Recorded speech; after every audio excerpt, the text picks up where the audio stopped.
ओम शिवोहम शिवोहम शिवोहम। ओम सच्चिदानंद रूपाय विश्वोत्पत्त्यादि Hathaway तापत्रय विनाशाय श्री कृष्णाय वयं नमः। श्री कृष्णाय वयं नमः। ओम अज्ञानतिमिरान्धस्य ज्ञानाञ्जनशलाकया चक्षुर्मीलितं येन तस्मै श्रीगुरवे नमः। तस्मै श्रीगुरवे नमः।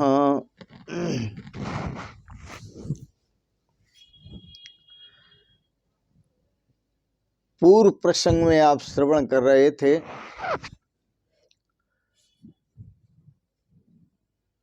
जैसा बोले वैसा चाले।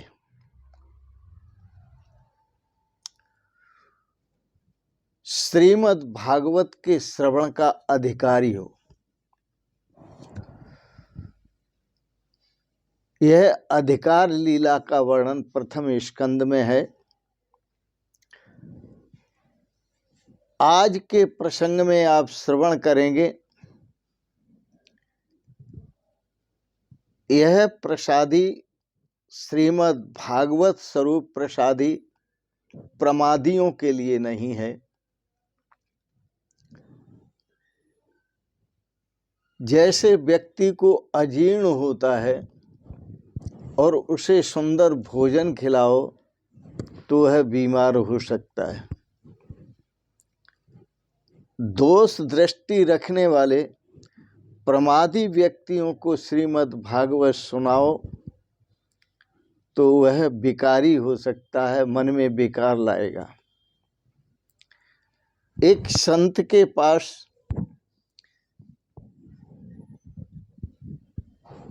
एक महाराज आए अपने पुत्र को लेकर और उन्होंने कहा, विट्ठल दास जी महाराज से उन्होंने कहा कि इस बच्चे को संत बनाना है। पहले आप इसका गुड़ छुटवा दें, क्योंकि ये गुड़ खाता है, बहुत खाता है गुड़। संतों ने कहा 1 सप्ताह के बाद आना, फिर इसका गुड़ छुड़ाऊंगा। वो 1 सप्ताह के बाद गए और 1 सप्ताह के बाद जाने पर संतों ने कहा, बेटा गुड़ छोड़ दो। गुड़ शरीर के लिए अधिक खाना हानिकारक है। जब इतनी बात कही तो वह पुत्र के पिताजी बोले महाराज ये बात तो आप उस दिन भी कह सकते थे, जो आज कह रहे हो उस दिन भी कह सकते थे। वह विट्ठल दास जी महाराज बोले, मैं उस दिन नहीं कह सकता था, क्योंकि मैं खुद गुड़ खाता था, इसलिए मैं किसी को छोड़ने के लिए नहीं कह सकता। तो जिसका आचरण स्वयं का सुंदर होता है वह दूसरे को सुंदर आचरण का उपदेश दे, यही अच्छा है। जो भगवान की स्वयं भक्ति करता है वह भगवान की भक्ति का दूसरे को उपदेश दे, ये अच्छा लगता है। तो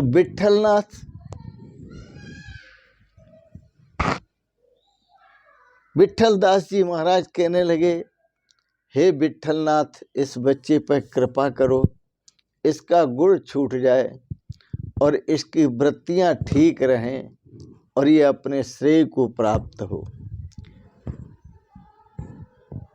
महाराज ने उस बालक को आशीर्वाद दिया और मंगल कामना की। ये संत महापुरुष जो होते हैं यह शुभ कामना ही कर सकते हैं। आज का दिन बहुत सुंदर दिन है।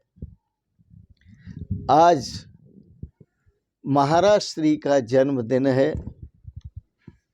बहुत बहुत बधाइयाँ और महाराज श्री की तरफ से आप सबको बहुत बहुत आशीर्वाद, बहुत बहुत शुभकामनाएं और बहुत बहुत प्रणाम। इन शब्दों के साथ ही श्रीमद् भागवत की जो कथा है यह समाधि की भाषा है और पूरी की पूरी कथा समाधि की भाषा में है। मुख्य लक्ष्य भी समाधि है, भगवत चिंतन है, प्रभु का स्मरण है। तो व्यास जी ने सोचा कि अब श्रीमद् भागवत की कथा करने के लिए मैं किसको देखूं। मैंने श्रीमद् भागवत लिख दी तो समाधि भाषा में लिख दी, 18,000 श्लोकों में लिख दी, पर इसका प्रचार कौन करेगा। नजर घुमाते हैं, अंतर्दृष्टि से देखते हैं। व्यास जी ने अंतर्दृष्टि से देखा और जब अंतर्दृष्टि से देखा तो भगवान की सारी लीलाओं को देखा, अंतर्दृष्टि से भगवान के स्वरूप को देखा और पूरी की पूरी लीलाएं श्रीमद् भागवत में लिखी। हम ऐसे ही चाहते हैं भगवान के दर्शन करना। इस उदाहरण से व्यास जी बता रहे हैं कि यह दृष्टि बाहर जो जा रही है, आप बाहर देख रहे हैं, तो बाहर दृष्टि, बाह्य दृष्टि जब होती है तो यह प्रपंच ही दिखाई देता है, संसार ही दिखाई देता है और भोग वासनाओं का साज सज्जा ही दिखाई देता है। यदि भगवान को देखना हो तो अंतर्दृष्टि करनी पड़ेगी। इसलिए संत महापुरुष अंतर्दृष्टि करते हैं, अंतर्मुख होते हैं, भगवान का ध्यान करते हैं, क्योंकि ये लौकिक आंखें अलौकिक ईश्वर को कैसे देख सकती हैं। ये लौकिक आंखें अलौकिक परमात्मा का कैसे दर्शन कर सकती हैं। तो जब बाहर की आंखें बंद होती हैं और अंतर्मुख होते हैं तो भीतर की आंखें खुलती हैं और परमात्मा का दर्शन होता है। वही करना चाहिए। श्रीमद् भागवत में समाधि भाषा मुख्य है, यह आपको संकेत किया। अब इस समाधि भाषा का श्रीमद् भागवत का प्रचार करने के लिए कोई योग्य चाहिए, बहुत संयमी पुरुष चाहिए और बहुत योग्य पुरुष चाहिए। लेकिन किसको देखें, कोई नजर नहीं आया। श्री व्यास भगवान को अपने पुत्र पर नजर पड़ी कि इसके योग्य तो श्री सुखदेव जी हैं, जिन्होंने जन्मते ही संसार को छोड़ दिया और वो बाहर चले गए और मुझे पीछे पीछे जाना पड़ा। व्यास जी की जो चिंता थी उसका भी समाधान मिला। संसार में प्रेम करने वाला व्यक्ति, संसार में प्रेम करने वाला व्यक्ति इस प्रेम शास्त्र की गहराई में नहीं जा सकता, इस प्रेम शास्त्र के प्रचार प्रसार में नहीं जा सकता, क्योंकि संसार में आसक्त रहने वाला व्यक्ति, उसकी भावनाएं ही दूषित होती हैं। इसलिए वह श्रीमद् भागवत का प्रचार प्रसार करने में असमर्थ होता है। श्री सुखदेव जी का स्मरण करके विचार करते हैं कि यह तो परमहंसों की संहिता है श्रीमद् भागवत। इसलिए हर अध्याय में परमहंस संहितायाम और हर स्कंद के समाप्ति में परमहंस संहितायाम, ये तो परमहंसों की संहिता है। अब परमहंस किसे कहते हैं? परम श्रेष्ठ हंस सोहम इति परमहंस। जो परम है वह परमात्मा है। जो परम है वह परमात्मा है। और हम सह, और वह परमात्मा ही मैं हूं।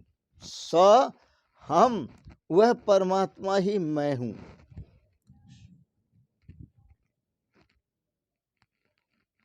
परमहंस, परमः श्रेष्ठ, जो परम श्रेष्ठ है वह परमात्मा है।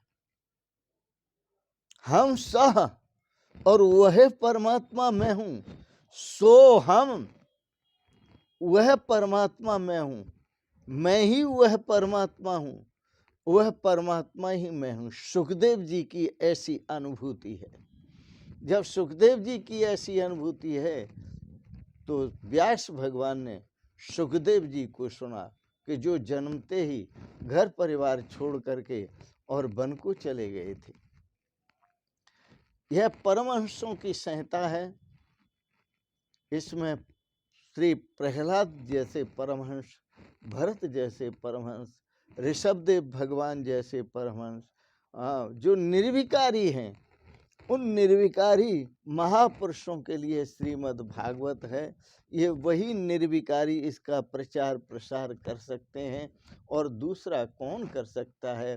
तो बहुत सोचने पर अपने पुत्र को याद किया, सुखदेव को, और याद आया, अरे रंभा के आने पर भी सामने उनको कोई विकार उत्पन्न नहीं हुआ। थोड़ा सा रंभा का संवाद देते हुए नारियों में बहुत श्रेष्ठ, सबसे श्रेष्ठ रंभा थी, और जो रंभा थी वो सुखदेव जी को विचलित करने के लिए आई थी। और विचलित करने के लिए जब आई तो सुखदेव जी से बोली, वृथा गतम तस्य नरस्य जीवनम। इस रंभा अपने शरीर के प्रति संकेत करके बोली, ऐसे कोमल सुंदर सुष्ठु शरीर का जिसने स्पर्श नहीं किया उस मनुष्य का जीवन ही बेकार हो गया। वृथा गतम तस्य मनुष्य जीवनम, उसका जीवन बेकार हो गया। श्री सुखदेव जी कहते हैं, विषय भोगी का जीवन वृथा होता है।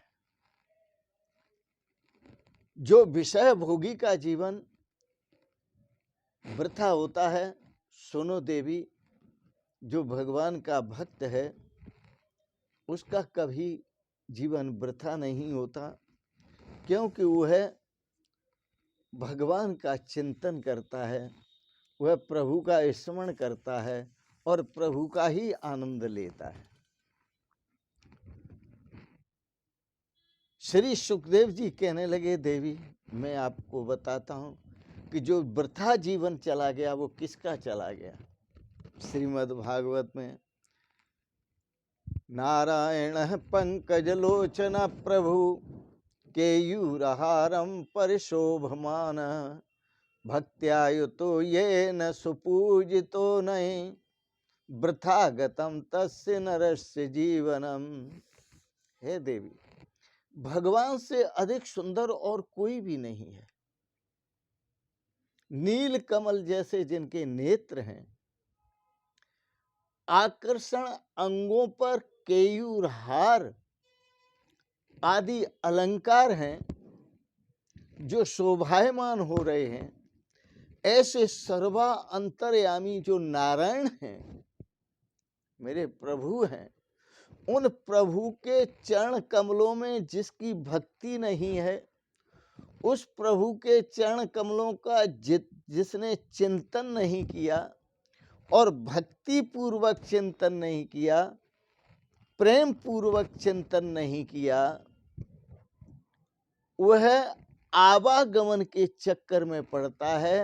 हे देवी, जो विषय भोग में आसक्त रहते हैं और प्रभु का चिंतन नहीं करते, नारायण का चिंतन नहीं करते, उनका दर्शन नहीं करते अंतर्मुख होकर, वृथा गतम तस्य नरस्य जीवनम, उन मनुष्यों का, उन लोगों का जो देह धारण है वह व्यर्थ है।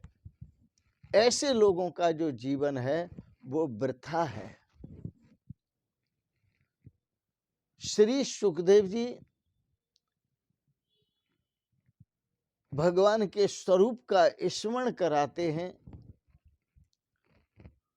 उसके चित्त को आकर्षित करते हैं, वह रंभा संसार के विषय भोगों का त्याग करके, शरीर की सौंदर्यता का त्याग करके अब भगवान के स्वरूप की सौंदर्यता देखने लगी, और वह जो सांसारिक जीवन था उसका परमार्थ में बदल गया, और उसका श्रेय, उसका कल्याण उसको प्राप्त हुआ।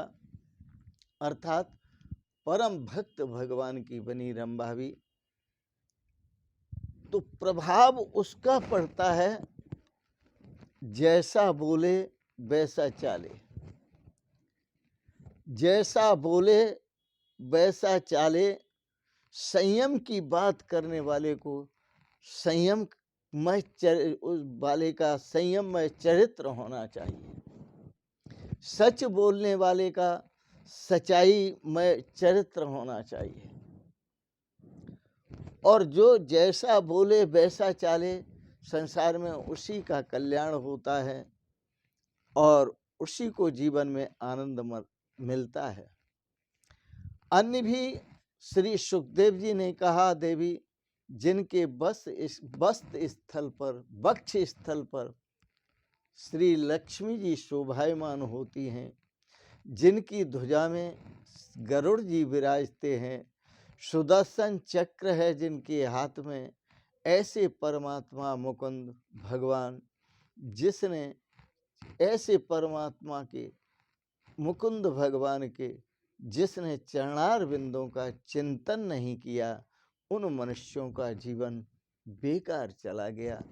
इसलिए भगवान के चरणों का चिंतन करो और हृदय से कह दो, रे चित्त चिंतय चिरम चरणौ मुरारे पारम गमिष्यसि यतो भवसागरस्य। रे चित्त, भगवान के श्री चरण कमलों का चिंतन कर, तू इस संसार सागर से पार हो जाएगा। रे चित्त चिंतय चिरम चरणौ मुरारे पारम गमिष्यसि यतो भवसागरस्य पुत्रा कलत्र में तरे नहीं ते सहाय। इनमें कोई भी तेरी सहायता करने वाले नहीं है, मदद करने वाले नहीं है। पुत्रा कलत्र में तरे नहीं ते सहाय सर्वम विलोकयत सखे मृग तृष्ण कावहम। यह तो मृग तृष्णा का नीर है, संसार का सुख मृग तृष्णा का नीर है। मृग तृष्णा को कभी जल नहीं मिलता, इसी प्रकार से उसे कभी सुख और शांति नहीं मिलती।